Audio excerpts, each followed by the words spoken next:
States which account for about 60% of the development expenditure, they control only about 40% of the revenues. Planning Commission was no more. It was a discretionary decision of the center which state would get what from this. Indian budgets, unlike the budgets of other countries, has this distinction between plan and non-plan. Other countries have only revenue and capital account. Modi met Vaivir Reddy in person, in his presence, and tried to say, no, you should not increase to 42%, make it to 32%. Vaivir Reddy said, you have no business in this, it's our business. Over 3-4 years, systematically cess and surcharges were raised. Chhattisgarh, Jharkhand, Madhya Pradesh, Assam, UP, Bihar. Bihar gets 7 times the resources that is collected from Bihar. Weighted redistribution in favor of backward states is to enable that to catch up with the national average. But after 1991, what has happened? Good evening, everyone. Professor Atreya, Edra, Shashilma, Nagarajan, and Comrade GR and Rangarajan. Dear friends, let me start from a very simple statement. In any large country, a federal system of governance would be much more efficient than a unitary system of government, for obvious reasons. I don't want to dilate on that. I would say all the more so in a multicultural country like India, where you can identify very distinct subnationalities with their history, culture, and aspirations. In such a context, I think it is very important that the federal system accommodate regional aspirations and the choice of development. Let's take the experience of Indian states. Already Ram has referred to Kerala. We have focused upon social sector development and just paid rich dividends. On the other extreme would be, say, a state like Gujarat, whose focus has been industrial development, with the expectation that growth will trickle down. In between, you have Tamil Nadu, where you started with industrialization, then there is very serious state intervention to redistribute, to public provision of welfare and social services, so that improvement in standard living do take place. Then you have a whole host of Bimaru states who does not belong to any of this. Now, I'm not going to make a judgment which is better. My only point is that that's something that has to be politically decided choice made by the people in the region. And our federal system must accommodate these aspirations. Give space for set of fiscal autonomy to choose the paradigm of development. Now, the simple point I want to make is the present federal system doesn't. I will come back to this point towards the end of my lecture. Now everybody accepts that India is a quasi-federation. The legislative, administrative, and financial powers are concentrated at the center. Now, this is very true for financial relations. You'll find the power for financial mobilization is concentrated in the center, while functional responsibilities are in the domain of the states. This basic asymmetry, states which account for about 60% of the development expenditure, they control only about 40% of the revenues. This basic asymmetry therefore demands a devolution of funds from center to states. The Constitution understood this, constitution makers. Therefore, you have the institution of Finance Commission appointed every 5 years, which determines one, what percentage of central taxes, excise duty, then direct taxes, what percentage of that should be devolved to states, or the divisible pool, a term which is frequently used. Two, the Finance Commission also determines the norms by which this divisible pool is to be distributed between the states. Now, every finance commission, now 15 finance commissions have already submitted the reports, and 16th one has just been appointed. Every finance commission rouses a lot of heated debate and so on. Despite these differences, there's a general agreement that this is norm-based statutory devolution and cannot be easily changed by the center. Therefore, this is an acceptable way of devolving funds. If you take just revenue expenditure, revenue receipts, devolution by Finance Commission would come to something like 70% of the total devolution. But if you add, say, loans and so on, then it would be much lower, 40%. Then, when we started the planning, another route for devolution emerged, the Planning Commission. Planning Commission was responsible to frame the national plan, dovetail state plans with the national plan, and also determine what plan assistance, plan aid has to be given to each state. That was also based upon the formula. It is known as Gadgil formula. Professor Gadgil proposed it. And also there was a lot of discussion between the states and the Planning Commission, which was clinched finally in the NDC, National Development Council. So it was a deliberative process that is involved. Now, third route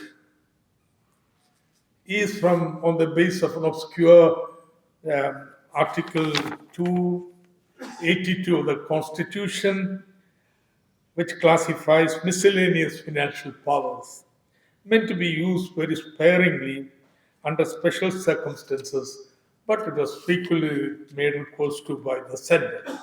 This is discretionary transfer, arbitrarily determined by the Senate. This was a relatively small share. Okay, this was the situation. Then in 1991, the whole paradigm of Indian development changed. Obviously, the finance also was not an exception. The composition of devolution to states dramatically changed. The biggest change was the Planning Commission was dismantled. If you take the planning commission, not only revenue support for the plans, but they determine the loans for the plan. They accounted for some 30% of the total devolution. So that now planning commission was no more. It was a discretionary decision of the center which state would get what from this. Earlier it was not so.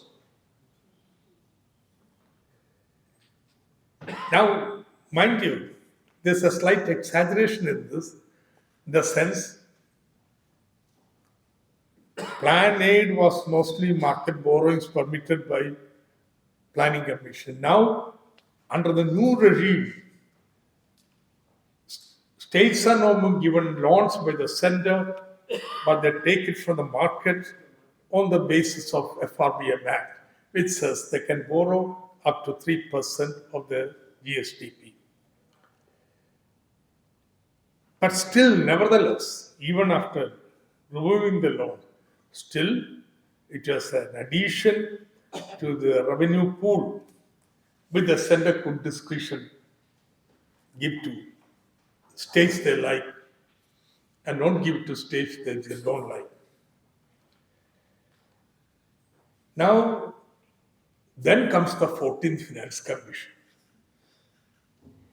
Already dismantling of the planning commission was in the cards. Everybody knew planning commission era was going to end. So 14th Finance Commission under Y.V. Reddy took a decision. Till then, finance commissions were concerned only with the non-planned revenue account. Indian budgets, unlike the budgets of other countries, has this distinction between planned and non-planned. Other countries have only revenue and capital account. Indian budgets have revenue, planned and non-planned. So finance commissions chose to accept that planned finance was to be done by the planning commission. We will confine ourselves to non-planned revenue account. But 14th Finance Commission realized that planning era is ending, and therefore they took into account the entire revenue account of the center.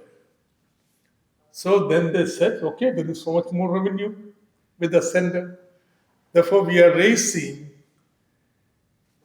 the divisible pool, share of the tax of center, which was to be shared with the states from 32% to 42%. That was a major step. So they tried to squeeze away, take away some of the additional revenue that the center was going to get for discretionary distribution. But Modi would not have anything of that.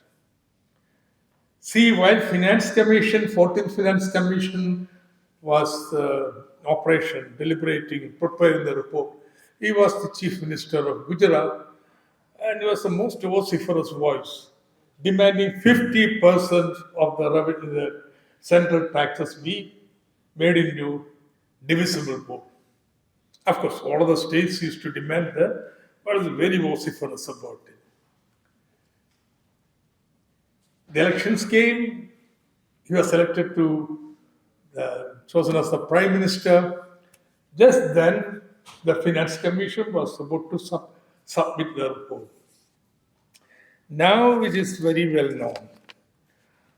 Ex-CEO of Niti Aayog, Mr. B.V.R. Subramanian, in a seminar by Center for Social Economic Progress, narrated how Modi met Y.V. Reddy in person, in his presence, and tried to say, no, you should not increase to 42%, make it to 32%.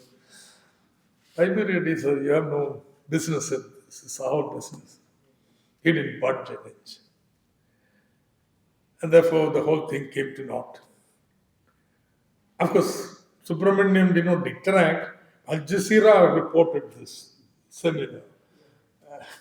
And thus we all came to know about this. Reddy, had not made any remark. He kept silent. That's a decorum of the commission. So what do Modi do?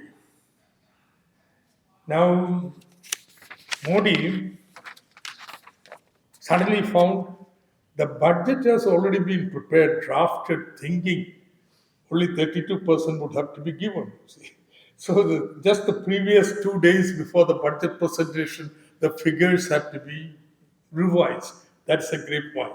That's not evidence, but that was the discussion. General. And Modi is a past master in improvisation. So he came to the parliament and he joked.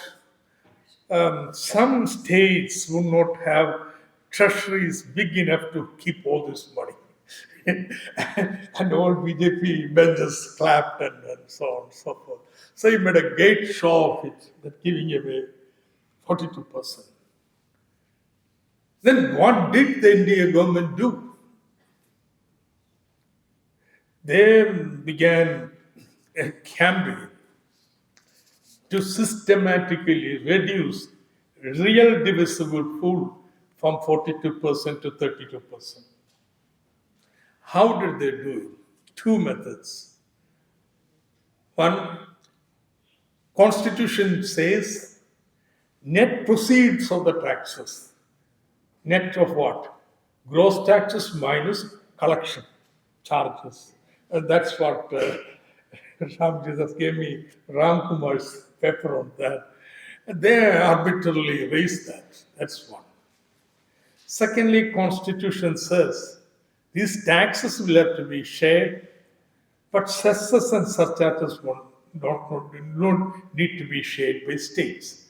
Because cess is for a specific purpose. How can you share it? That's the logic of it. So, over 3-4 years, systematically cess and surcharges were raised. So much so, in 2011-12, cess and surcharges were 9.5% of the total tax revenue. By 2021, it reached 20.2%. And now in 23-24 budget, it is 14.4%, but still much higher.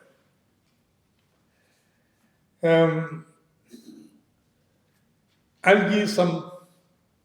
No, many people say this is because of the GST compensation, which is very substantial. No, this figure is netted from the GST compensation. So excluding GST compensation, this is what has happened. I'll just give 3 illustrative examples how it was done. In 2017-18 budget, the income tax rate of slab up to ₹5 was reduced from 10% to 5%. Then to compensate for that, a surcharge on taxes on incomes above 50 lakh was imposed. Now instead of surcharge, it was a slab rate change. Change to about 42%. So a concession was given at the expense of the state. Then you impose a surcharge to compensate for that, which doesn't have to be shared with the state. Next year, 2018-19, the duty on petroleum, excise duty, was reduced by ₹9. So you will think central government is losing the revenue. But then, by an equal amount, road cess was raised. So you give a concession at the expense of the state. Once again, you raise the cess. 2021-22, there was a lot of protest against price rise and so on. So some duty has to be reduced. Then what did you do? You reduced again ₹9 from the cess, but did not touch the cess. So if you add all this together, the loss of states between 2015-16 and 2018-19 due to the shrinking of the divisible pool was a shocking 5.26 lakh crore rupees. Not one or two, huge. And if we calculate real devolution, then it would be 32%. So Modi achieved what he had set out to do. But he didn't stop there. He did something that was never done in the history of Finance Commission. 15th Finance Commission was appointed. One of the terms of reference was that to review the substantial enhancement of tax devolution made by 14th Finance Commission. That's never done. Specifically, to ask to revise, look into, and everybody thought that something was going to happen. Luckily for the states, COVID intervened. COVID, with the shrinkage of the national income and so on, was the least appropriate moment to look at reducing the expenditure or reducing the revenues of the states. And therefore, they just kept it to 42%, reduced it 1% because Jammu and Kashmir became a union territory by then.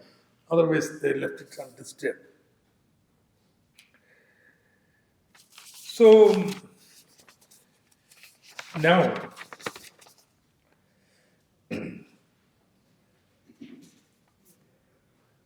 we will have to. So now, what is the sum up? If a planning commission goes, it increases the non-divisible pool available for the center. Attempt of Finance Commission, 14th Finance Commission, to increase the divisible pool is thought of.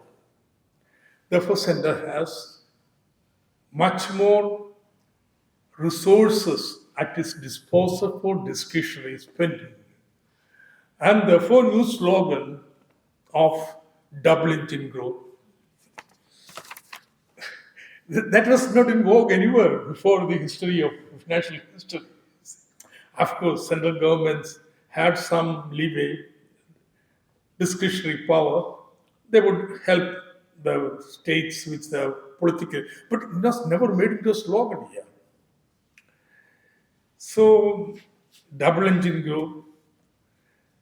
There cannot be more obnoxious form of political favoritism in the devolution of funds to state government. And became very normal for the Prime Minister before every election to visit the states and may declare packages or on such other occasions. The budget of 24-25 has taken the slogan to a new toxic level by allocating special funds for two states, Bihar and Andhra Pradesh. There are a lot of debates about how this much money is going to come, but 45,000 crores of rupees, a big thing.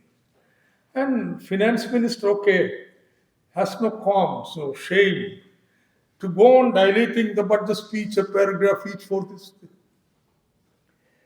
So, very rightly, this budget has been characterized as a save the chair exercise by the opposition. Now, this open political discrimination has opened a new front in the center-state confrontation. That confrontation is going to come in the 16th Finance Commission. How is it going to be? One, a point has been made that cesses and surcharges will be made in the divisible pool. Net proceeds of tax limits will have to be put. Or much more simpler, much more simpler way, raise the share of taxes for the state to 50%. Now this is going to be a issue because center is flaunting that they have resources left for discriminatory transfers, arbitrary transfers. And therefore, this a minimum acceptable thing that there must be certain objective criteria by which resources are transferred. Secondly, there is going to be a big debate regarding interstate distribution between the states. That has always been there, okay. Each state has its interests. But this time, this is going to be a serious confrontation issue. Why? For two reasons.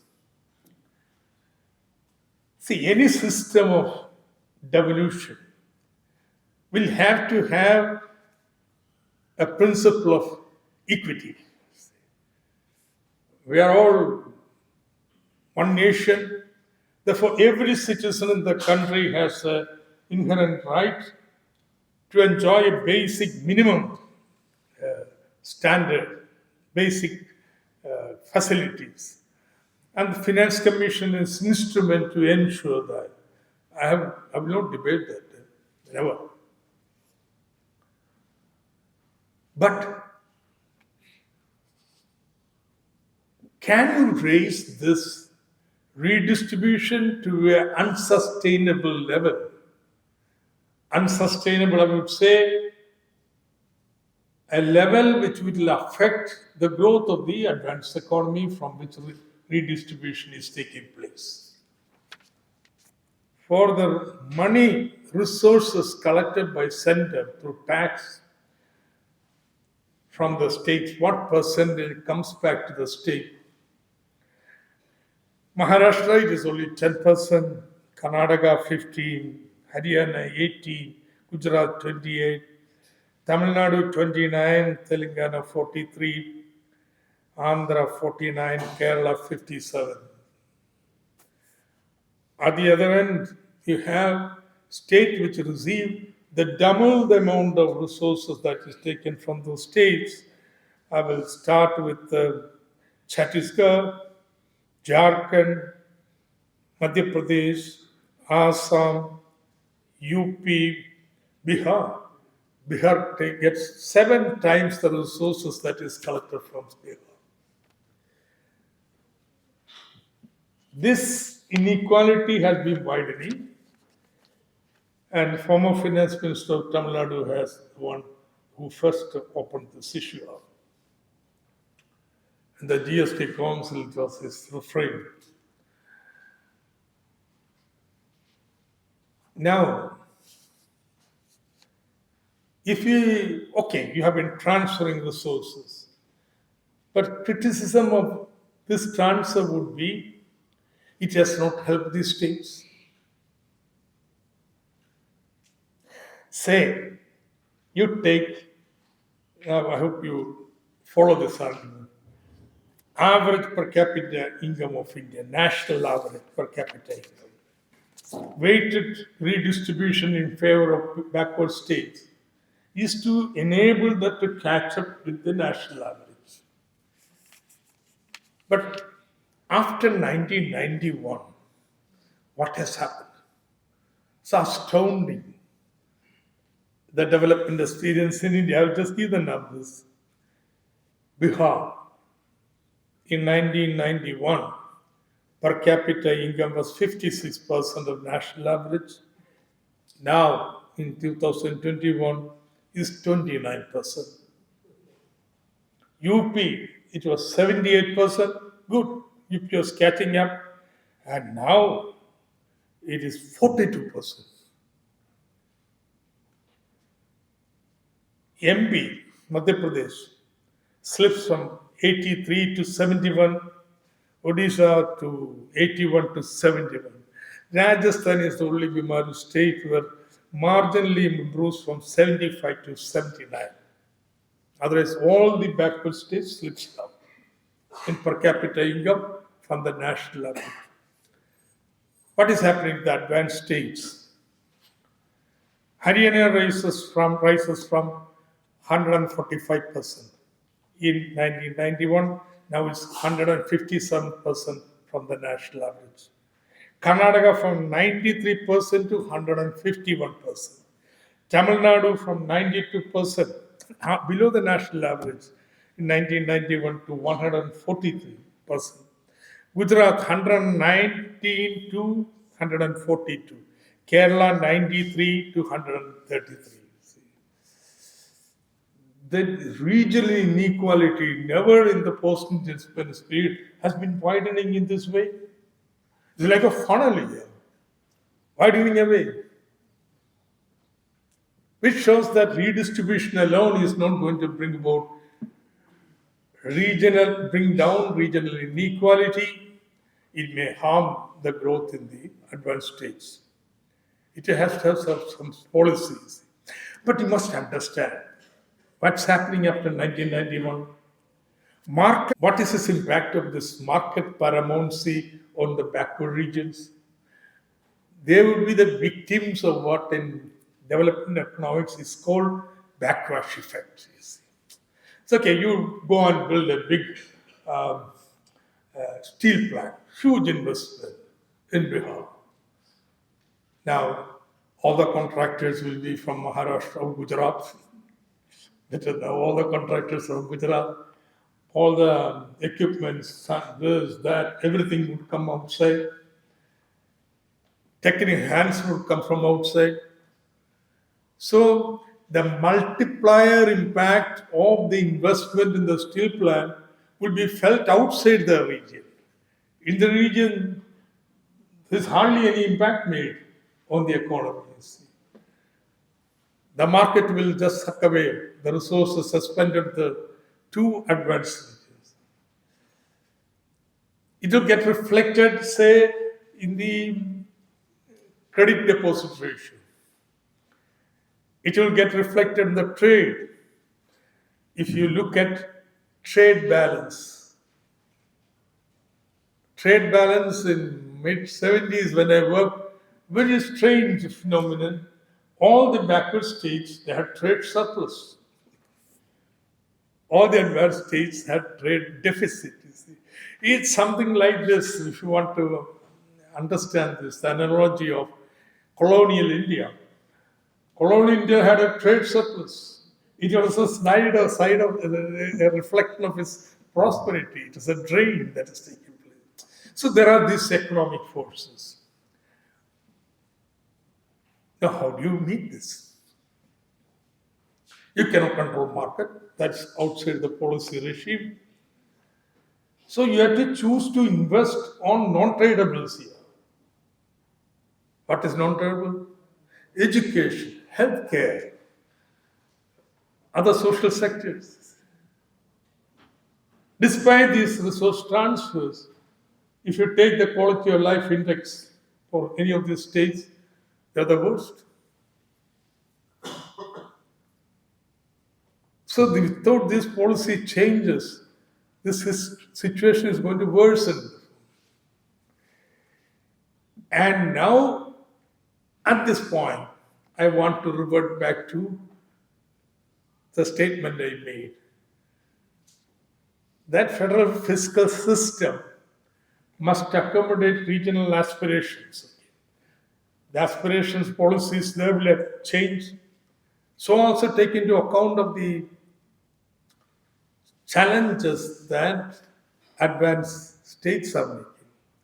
I will state something of Kerala experience, take 10 minutes or so, and then show how this federal finance system, as it is evolving, has become a total hindrance to the regional development of Kerala. As you know, Kerala's development has been emphasizing redistribution. Redistribution through higher wages, redistribution through land reform, public action of people intervening.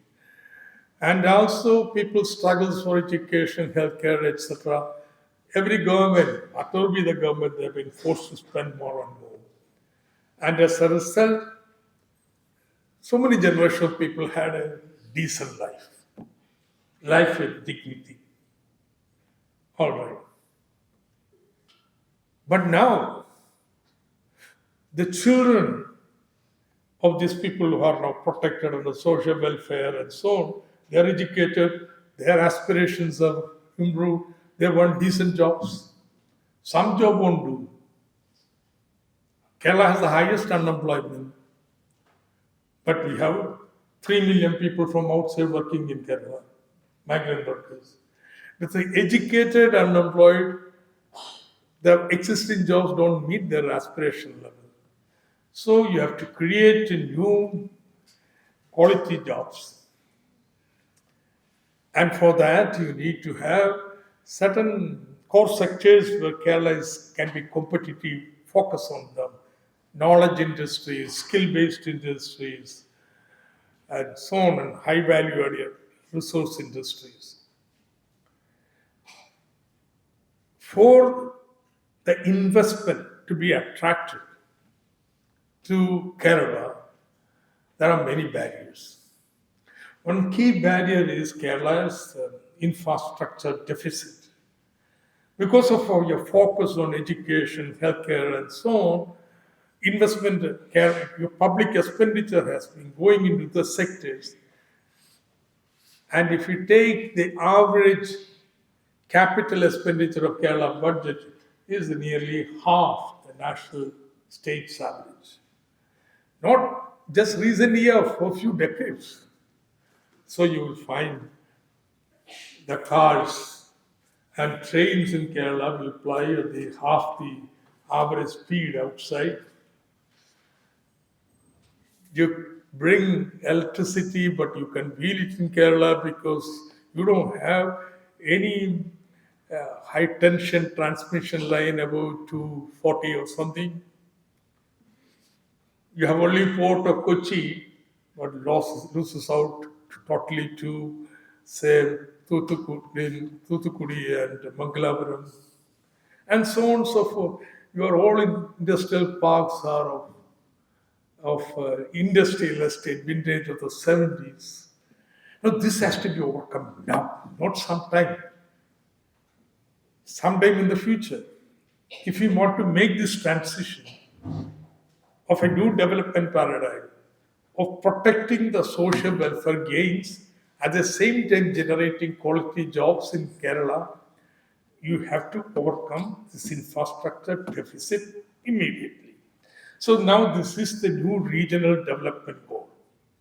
Just like our regional development goal, which we choose very differently from rest of India to focus on social sectors. Now this is the top objective. But requires money, financial resources. So what do state governments in India do? How much state government can borrow is limited by FRDM, 3% of your GSDP. Okay, that's limited. And Kerala borrows, and Kerala is a huge revenue deficit because unlike other states, all the teachers in Kerala is paid by the state government, whether in the private sector or not, in colleges and schools.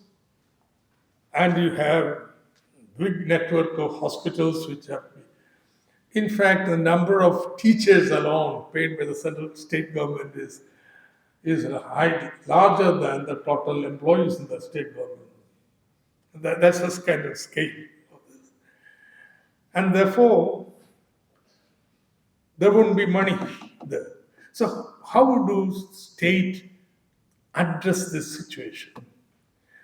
The simple way states address the situation of having the money and reaching the limit of borrowing is to have what is called annuity schemes. Okay, you want to build a big bridge, then you tell the contractor, we won't give you immediately, you have to borrow and construct it. We will give you in annual installments spread over the next 20 years. So while contracting, you take into account the interest on the money you borrow and you participate in the tender. This is called annuity schemes. These are used by all states. even state, central government. Now, we examine this data. When I became the minister, stunning. The implicit interest rate was between 12% and 20%. Because there are only few contractors who can borrow hundreds of crores and compete. Therefore, there is no competition. Only one contractor comes or two contractors. They have an adjustment and they jack up the contract price. So we thought, okay, instead of going to individual contractors, why not set up an institutional company? Kerala Infrastructure Fund Board, which will borrow from the market and construct, and government pay it a annuity. Annuity was defined in the law as 50% of the motor vehicle tax.